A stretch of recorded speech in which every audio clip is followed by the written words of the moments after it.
강신주의 감정 수업 21번째 과대평가 사랑의 찬란한 아우라. 어떤 사람을 객관적으로 본다는 것은 정말 좋은 일일까? 그렇지만은 않다. 객관적으로 본다는 것은 일정 정도의 거리를 두고 본다는 것을 의미한다. 여기서 중요한 것은 바로 이 일정 정도의 거리이다. 거리란 이미 어떤 사람과 내가 떨어져 있다는 것을 의미하는 것일 테니까. 누군가를 사랑한다면, 사랑까지는 아니더라도 좋아한다면 그 사람과 너무 떨어져 있는 것은 상당히 위험한 일이다. 자꾸 그 사람의 학벌, 연봉, 가족관계 등이 눈에 들어와서 다른 사람과 비교하는 순간 우리에게서 사랑이나 우정이라는 소망 가득한 관계는 조금씩 깨져가게 된다. 누군가를 사랑한다면 그 사람의 품에 꼭 안겨 있는 것이 낫다. 거리를 두고 보면 배가 나왔다거나 혹은 눈에 눈곱이 껴 있다거나 하는 모습이 눈에 들어오니까 말이다. 그렇지만 어쩌겠는가. 거리를 두고 보는 순간 우리는 그 사람의 모습을 이미 객관적으로 보아버린 것을. 이 사람이 다른 사람에 비해 결코 멋진 사람은 아니다. 이 사람이 나의 삶을 더 완전하게 해줄 수 있는 유일한 사람은 아니다. 이 사람보다 최근에 만난 그 사람이 더 매력적인 것 같아. 이런 생각이 불현듯 떠올라 깜짝 놀라는 바람에 그 사람 품에 다시 꼭 안긴다고 해서 원래 상태로 되돌아갈 수 있는 것은 아니다. 오히려 더 복잡해진 것이다. 이제는 그 사람 품에 안겼어도 그 사람의 객관적인 모습, 다른 사람과 비교할 수 있는 모습이 마음속에 그대로 남아있기 때문이다. 어쩌면 그 사람과 헤어지는 것은 이제 시간 문제인지도 모른다. 사랑했던 사람이 어느 날 객관적으로 보일 때가 있다. 바로 이때부터 우리에게서 사랑은 슬프게도 점점 떠나가고 있는 것이다.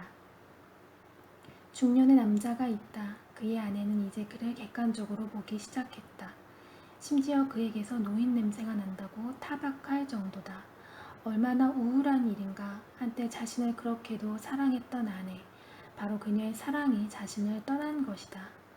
바로 이 순간 기적처럼 새로운 여자가 등장하며 자신을 사랑하게 된다. 자신의 품에 꼭 안겨 자기의 모든 냄새마저도 향기롭게 느끼는 여자다. 노인한테는 노인 냄새가 난답니다. 여자라면 누구나 알아요. 늙은 남자 몸에서는 헌옷에서 나는 퀴퀴한 먼지 냄새 같은 게 나요. 여자가 남자를 그 지경이 될 때까지 내버려 두었다면 그녀는 늙어버린 남자에게 굴욕감을 주지 않으려고 관계를 계속한 걸 거예요. 정말 끔찍한 일이죠. 그렇지만 뭐지? 당신은 정말이지 화학적으로 젊어요. 라모나가 맨살이 드러난 팔을 그의 목에 감았다. 당신 살에서는 감미로운 향기가 나요. 메들린이 뭘 알겠어요? 얼굴만 예쁘지 아무것도 아닌 여자라고요. 자아도취에 빠져 거만하게 살다가 이제 상처를 입고 품위도 체면도 없이 고통받고 있는 늙은 나에게 이런 따뜻한 위로를 주다니. 허조고는 자신이 도대체 무슨 훌륭한 일을 했기에 이런 축복을 받는 걸까 생각해 보았다. 방금 우리는 소울벨로의 소설 허조그의 한 대목을 읽어보았다. 주인공 모지스 허조그는 한때는 존경받는 교수였으며 문 여성들의 가슴을 설레게 하는 미남이었다. 그렇지만 시간의 화살은 그로서도 어쩔 수 없었다. 이미 한 차례 파경을 거친 허조그는 40대 후반의 중년 남성이 되었다. 더 이상 그는 여성들이 주목하는 대상이 못 되었다.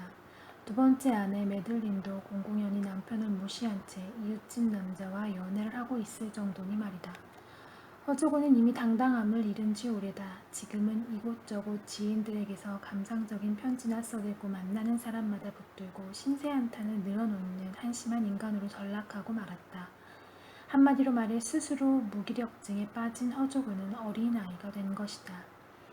한때 높은 지위를 갖고 있었지만 지금은 권력을 잃은 사람, 혹은 문 남성들의 시선을 한몸에 받았지만 지금은 나이가 들어 미모를 상실한 여배우, 아니면 수년간 전교 1등만 하다가 어느 사이엔가 성적이 중하위권으로 떨어진 학생. 이들이 느끼는 박탈감은 일반인이 상상하기 힘들 정도로 클 수밖에 없다. 허조그가 겪는 심경이 바로 이런 상실감이다. 다시 사람들, 특히 여성들이 관심을 받을 수 있을까? 이것이 바로 허조고의 무의식적이 원했던 것이다. 그가 자신에게 관심과 애정을 기울여 달라고 주변 사람들에게 어린아이처럼 칭얼댄 것도 다 이유가 있었던 셈이다. 바로 이때 30대 후반의 섹시하고 매력적인 여성 사업가 라모나가 허조그 앞에 등장한다. 이제는 노인 냄새가 난다며 혀를 찼을 아내의 메들린과 달리 라모나는 감미로운 냄새가 난다며 허조그를 기꺼이 안아주었다. 라모나를 만나기 전에 허조그는 이미 자신의 상태를 잘 알고 있었다. 자신은 자아도취에 빠져 거만하게 살다가 이제는 상처 입고 품위도 체면도 없이 고통받고 있는 늙은 중년 남자이기 때문이다. 어쩌면 호조그는 자신의 몸에 진짜로 노인 특유의 퀴퀴한 냄새가 난다는 사실을 알고 있었는지도 모른다. 그러니 호조그는 당혹스러울 수밖에 없었다. 자신의 몸에서 감미로운 냄새가 난다니. 그렇다면 라모나가 호조그에게서 맡은 감미로운 냄새의 정체는 무엇인가? 그녀는 지금 호조그를 열렬히 사랑하고 있는 중이다. 사랑에 빠진 사람은 자신이 사랑하는 사람을 실제 이상의 가치가 있는 것으로 평가하기 마련이다. 결국 허조그의 몸에서 풍기는 냄새의 감미로움은 라모나의 사랑이 가진 감미로움을 투사하여 만든 것이라고 할 수 있다. 스피노자가 이 점을 놓칠 리 없다. 과대평가란 어떤 사람에 대한 사랑으로 말미암아 정당한 것 이상으로 느끼는 것을 말한다. 이렇게 어떤 사람을 사랑하며 우리는 그에 대해 실제보다 과한 평가를 내리기 마련이다. 애인이 배가 나왔다면 우리는 그를 푸근한 사람이라고 평가한다. 애인이 공공장소에서 방귀를 껴도 우리는 그가 당당하고 진솔한 사람이라고 해석한다. 혹은 애인이 정리해고를 당해도 우리는 그의 능력을 탓하기보다는 인재를 알아보지 못한 회사를 탓하게 된다. 사랑에 빠진 두 사람을 제외한 제3자가 보았을 때 이 모든 것은 어처구니 없는 과대평가에 지나지 않는다.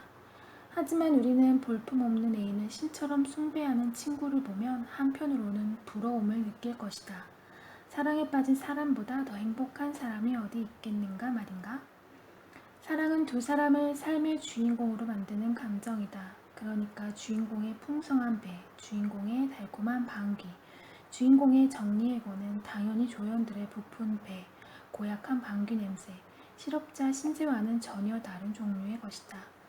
주인공의 모든 평범한 행위도 그가 바로 주인공이라는 이유 하나만으로 비범한 것이 되기 때문이다. 바로 이것이 과대평가의 핵심 아닐까? 상대방을 주인공으로 본다는 것, 그러니 어떻게 그 사람을 조연에 불과한 다른 사람들과 비교할 수 있겠는가? 어떻게 그 사람을 객관적으로 바라볼 수 있다는 말인가? 그러니까 과대평가가 사랑에 빠진 사람들에게는 부수효과가 아니라 본질적인 현상이라고 할 수 있다. 그래서 스스로 사랑에 빠져 있는지 확인하는 방법은 의외로 쉽다. 상대방을 지나치게 크게 평가한다면 우리는 분명 그를 사랑하고 있는 것이니까. 어쩌면 과대평가야말로 어떤 사람이 사랑에 빠져 있다는 것을 보여주는 가장 강력한 증거라고 할 수 있다. 반대로 애인을 있는 그대로 객관적으로 본다면, 다시 말해 제3자처럼 애인을 본다면 우리의 사랑은 이미 많은 부분 훼손되었다는 사실을 보여주는 것 아닐까? 볼록 나온 여인의 배를 부끄러워하거나 혹은 방귀를 꾼 애인에게 화를 낸다거나 해고된 연인의 무능력에 심기가 불편하다면 우리의 사랑은 그만큼 약해진 것이다. 애인을 신처럼 완벽하다고 생각하는 것, 이런 과대평가야말로 어쩌면 우리가 그토록 바라던 사랑의 본질이 아닐까? 그러니 스피노자도 과대평가를 설명하면서 조심스럽게 이렇게 덧붙일 수 있었다. 과대평가는 사랑하는 것에 대하여 정당한 것 이상으로 느끼도록 인간을 자극하는 한에서는 사랑이라고 정의될 수 있다라고 말이다.